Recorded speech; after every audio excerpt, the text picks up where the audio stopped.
I have a very close personal relationship with food. I love to eat.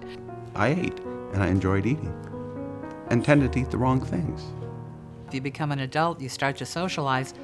Everything social revolved around food. You want to go out for breakfast? Where are we going to go for lunch? What's for dinner? I think if you're struggling with food, it's really important that you redefine your relationship with food and you try to improve that. And you learn healthier coping mechanisms of how to manage all of your emotions. And it becomes a problem. Very difficult to deal with. I feel crappy, let me go to the refrigerator. I feel sad, let me go to the refrigerator. I'm having a hard time dealing with this, let me go to the refrigerator.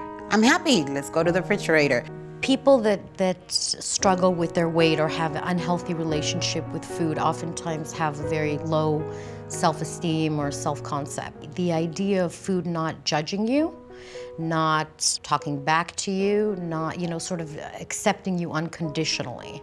My relationship to food, when I wake up in the morning, the first thing I would think about is what I'm going to have for breakfast, and practically before I was out of bed I was thinking, okay, and we're having this for lunch and we're having this for dinner, and I can't forget the TV snack.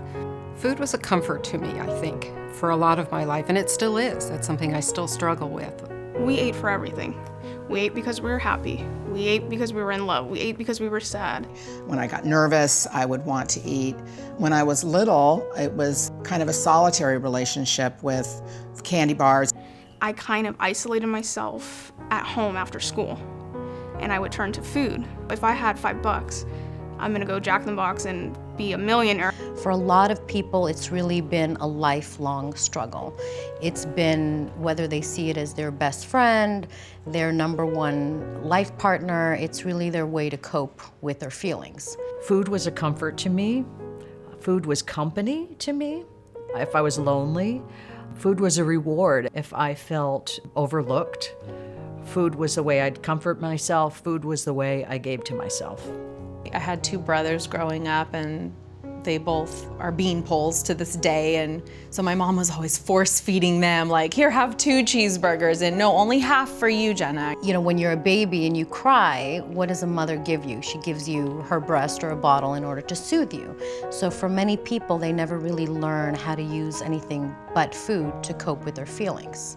And that's been a huge, huge issue.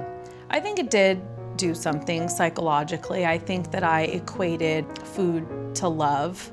I used it as a coping mechanism. If I went to an Italian restaurant, I'd have a big plate of pasta and I'd finish the whole thing. That's probably 2,500 calories. If you do that every day, you're gonna gain weight, which is what happens. The surgeons would show up and introduce themselves, and they would say, weight loss surgery is a lifelong commitment and requires a complete change in relationship with food.